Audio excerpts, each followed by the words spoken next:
Olá, eu sou o professor Sérgio Araújo, muito bem-vindos ao canal. Hoje falaremos sobre os principais patógenos envolvidos na pneumonia adquirida na comunidade e também da fisiopatologia da doença, após a nossa vinheta.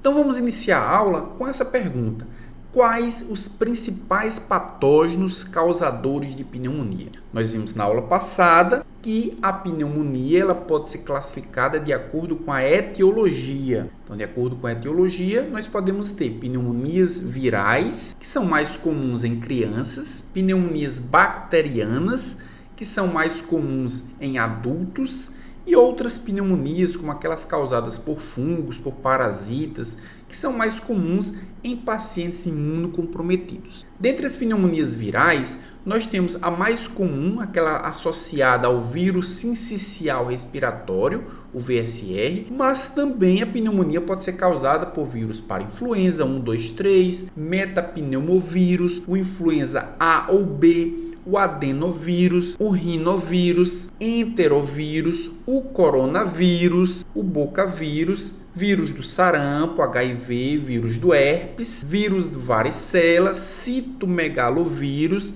Epstein-Barr, dentre outros. A principal bactéria que causa ou que cursa com pneumonia é o pneumococo, é o Streptococcus pneumoniae, que nós veremos mais adiante, mas também ela pode ser causada por Haemophilus influenza, Moraxella catarrhalis, Staphylococcus aureus, Streptococcus do grupo A ou do grupo B, gram-negativos, anaeróbios, Legionella, Mycoplasma, Clamídia e Coxiella burnetii. Nós podemos ver que existe uma infinidade de bactérias que cursam com pneumonia e essas bactérias estão associadas se o paciente ele desenvolve uma pneumonia mais grave ou se o paciente ele desenvolve uma pneumonia mais leve. Aqui nós podemos ver o percentual dos patógenos envolvidos com a pneumonia. Em azul, nós temos as principais bactérias gram-positivas associadas à pneumonia. Nós temos o Streptococcus pneumoniae, que é a principal bactéria envolvida com a pneumonia. De 6 a 43% dos casos de PAC são causados por Streptococcus pneumoniae, e a outra bactéria gram-positiva é o Staphylococcus aureus, que apesar de ter um percentual muito menor, de 1 a 6% dos casos, está envolvida com os casos mais graves de pneumonia adquirida na comunidade. Em vermelho nós temos os gram-negativos. A principal bactéria gram-negativa envolvida com a pneumonia é o Haemophilus influenza, de 1 a 19% dos casos. Nós temos também a Legionella, de 2 a 15% dos casos de PAC, e as enterobactérias de 1 a 9% dos casos de pneumonia adquirida na comunidade. Além disso, nós temos também as bactérias atípicas, Mycoplasma, com 1 a 33% dos casos, e a Clamídia pneumoniae, com 1 a 25% dos casos. As infecções por bactérias atípicas, elas precisam de uma atenção adicional, já que elas não apresentam parede celular. Os beta-lactâmicos, eles não têm ação sobre essas bactérias. Por essa razão, sempre que se suspeitar de infecção por bactérias atípicas, devemos sempre utilizar uma associação com outros antibióticos que possam agir sobre as bactérias atípicas. Mas nesse slide, o que chama mais atenção, além dos micro-organismos, é o percentual de não identificados. 23 a 58% dos casos de PAC, o micro-organismo ele não é identificado. Por essa razão, normalmente, o tratamento para pneumonia é um tratamento empírico. Então, após análise epidemiológica e sintomatológica, deve-se inferir um provável micro-organismo envolvido com aquela pneumonia e o tratamento é feito de forma empírica. Claro que se o paciente for um paciente grave, um paciente na qual o tratamento com antibiótico ele não é resolutivo, aquele paciente ele vai precisar fazer uma cultura, identificar o micro-organismo e também identificar o nível de susceptibilidade aos antimicrobianos. E aí esse paciente, de fato, ele vai ser tratado especificamente, não empiricamente. Aqui nós podemos ver o diagnóstico clínico da pneumonia, com os principais micro-organismos envolvidos e as características de cada um desses micro-organismos com relação a vários parâmetros. Apesar da pneumonia viral ser mais prevalente em crianças e a bacteriana em adultos, nós podemos ver que qualquer idade pode adquirir a pneumonia viral ou bacteriana, além da pneumonia causada pela bordetela. Entretanto, nós podemos observar aí que a pneumonia causada por Chlamydia trachomatis geralmente atinge crianças menores do que 6 meses, enquanto que a pneumonia causada pelo micoplasma geralmente atinge escolares e adolescentes. Com relação ao início dos sintomas, nós podemos ver que a pneumonia viral, geralmente os sintomas são graduais, eles aparecem no decorrer de 2 a 4 dias, enquanto que a pneumonia bacteriana, os sintomas eles são súbitos, eles são abruptos. Também a bordetela apresenta a sintomatologia gradual, assim como a viral, enquanto que na pneumonia causada por clamídia e por micoplasma, o agravamento dos sintomas eles são progressivos. Com relação à coexistência de outras pessoas doentes na mesma residência, nós podemos ver que a pneumonia causada por vírus, assim como aquela causada por micoplasma e por bordetela, é frequente a existência de outras pessoas doentes na mesma residência. Enquanto que na pneumonia bacteriana e também naquela causada por Chlamydia trachomatis, ou ela é rara ou ela é inexistente. Quando observamos agora os sinais associados à pneumonia, na pneumonia viral, nós observamos rinofaringite, conjuntivite, mialgia, raste cutâneo, diarreia e geralmente o estado geral ele é conservado. Já na pneumonia bacteriana, o que se observa é uma sensação de doença herpes labial, meningismo, ou seja, sintomas semelhantes à meningite, como rigidez nucal, como fotofobia e como cefaleia, também vômitos e dor abdominal. Na pneumonia causada por Chlamydia trachomatis, observa-se antecedentes de conjuntivite e infecção genital materna na gravidez também é comum. Já na pneumonia causada por micoplasma, observa-se odinofagia, ou seja, dor ao deglutir, cefaleias, astenia e o estado geral também é conservado. E na pneumonia causada por bordetela, observa-se no pequeno lactente que pode haver cianose e também guinchos. Os guinchos são o quê? São as inspirações profundas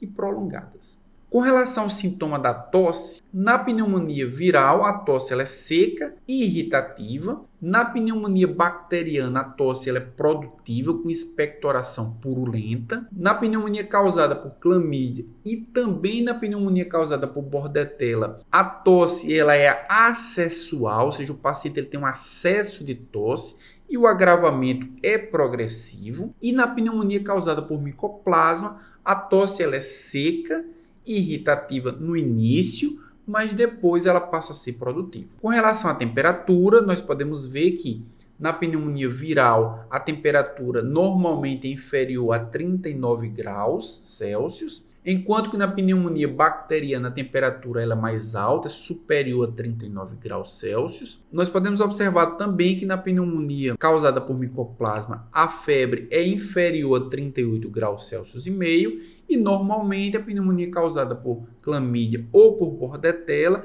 não apresenta febre. Com relação ao leucograma, na pneumonia viral o leucograma é normal, na bacteriana observamos leucocitose e neutrofilia. Na pneumonia causada por Chlamydia trachomatis, nós observamos que o leucograma ele é normal ou com a pequena eosinofilia. Na pneumonia causada por micoplasma, também o leucograma ele é normal. E na pneumonia causada por bordetela, o leucograma é normal ou com a leucocitose associada a uma linfocitose. E a proteína C reativa, também o outro parâmetro que diferencia o diagnóstico clínico das pneumonias. Para a pneumonia viral, a PCR ela é negativa. Na bacteriana, ela está aumentada. Para a pneumonia causada por Chlamydia trachomatis, a PCR também é negativa, assim como a causada por Bordetella também PCR é negativa, e a causada por Mycoplasma, a PCR ela está aumentada.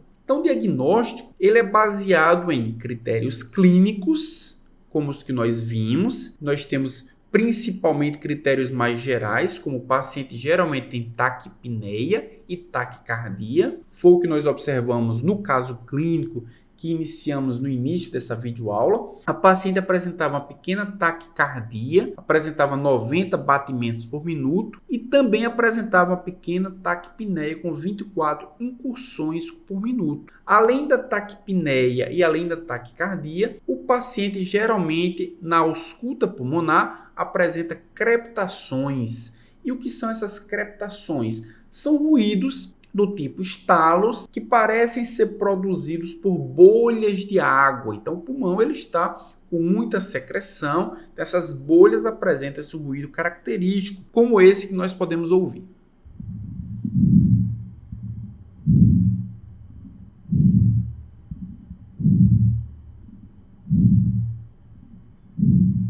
Além dessas características clínicas, a taquipneia, a taquicardia, também as crepitações na ausculta pulmonar, o paciente com pneumonia ele é diagnosticado através de exames radiológicos, através da opacidade radiológica.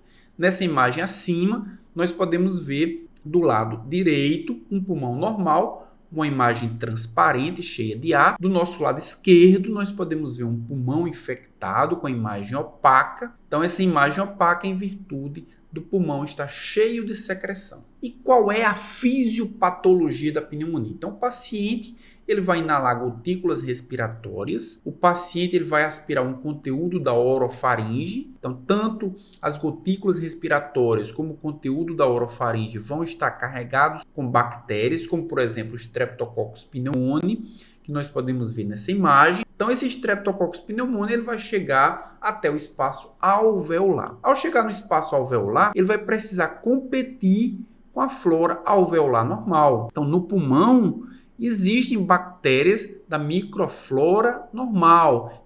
Essa microflora normal vai impedir que haja crescimento de outras bactérias, como por exemplo o Streptococcus pneumoniae. Mas se essa bactéria conseguir se adaptar ao ambiente alveolar e crescer, se multiplicar de forma descontrolada, ela vai instalar uma infecção bacteriana no pulmão. E aí vem o passo 3. O passo 3 é a produção local de citocinas por macrófagos alveolares. Então, os macrófagos alveolares vão identificar que está havendo um crescimento de um micro-organismo patogênico e vão produzir essas citocinas no espaço alveolar, ou seja, citocinas locais. E é exatamente esse processo inflamatório iniciado pelo macrófago que é responsável pelos sinais pulmonares da pneumonia, como por exemplo a tosse, como a produção do escarro, como a dispneia, os estalos e a hipoxemia. Logo na sequência nós temos o passo 4, que é o recrutamento de outras células. Então, além dos macrófagos alveolares, são recrutadas outras células, como neutrófilos, e esses neutrófilos eles passam do vaso sanguíneo para dentro do espaço alveolar. E essa entrada ela tem como consequência a produção de outras citocinas neutrofílicas que vão para a corrente sanguínea, que vão para a circulação sistêmica, e essas citocinas são responsáveis pelos sinais sistêmicos da pneumonia, como a febre, como a fadiga, a taquicardia e também a leucocitose. E aí vem o passo 5. O passo 5 é a geração do exudado alveolar. Então, a partir da destruição das bactérias, é produzida secreção purulenta, que vai formar a barreira que vai impedir, que vai dificultar a passagem de ar do alvéolo para o sangue. Então, você está gostando da aula até aqui? Então, não se esqueça de assinar o canal, também de compartilhar esse vídeo e também de marcar o like se você está gostando do conteúdo. Quais são os principais grupos de risco para a pneumonia? Então já vimos que extremos de idade são grupos de risco. Crianças abaixo de 5 anos ou idosos acima de 65 anos são grupos importantes que podem adquirir pneumonia mais facilmente, que podem evoluir para pneumonia mais grave e que precisam de um cuidado maior. Também as pessoas institucionalizadas, aquelas que moram em asilos ou que moram em orfanatos. Haja visto que a forma principal de contaminação é a forma oral, é a forma respiratória. E nós vimos que quando a temperatura cai, que quando aumenta os índices pluviométricos, que quando as pessoas ficam mais juntas dentro de casa, aumenta os índices de pneumonia, porque facilita a transmissão. Outro grupo de risco também são os tabagistas e os etilistas. E outro grupo de risco são os portadores de doenças crônicas, como diabetes, como hipertensão, como DPOC, os nefropatas, os hepatopatas e também os imunocomprometidos, os imunodeprimidos. E veremos ainda nessa aula que exatamente os pacientes portadores de doenças crônicas, eles precisam ser tratados de forma diferente, o protocolo terapêutico é diferente, haja visto que eles podem evoluir para formas mais graves de pneumonia.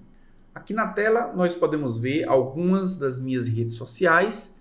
Se você quiser me seguir, lá nós podemos continuar essa discussão, nós podemos trocar uma ideia. Até a próxima videoaula.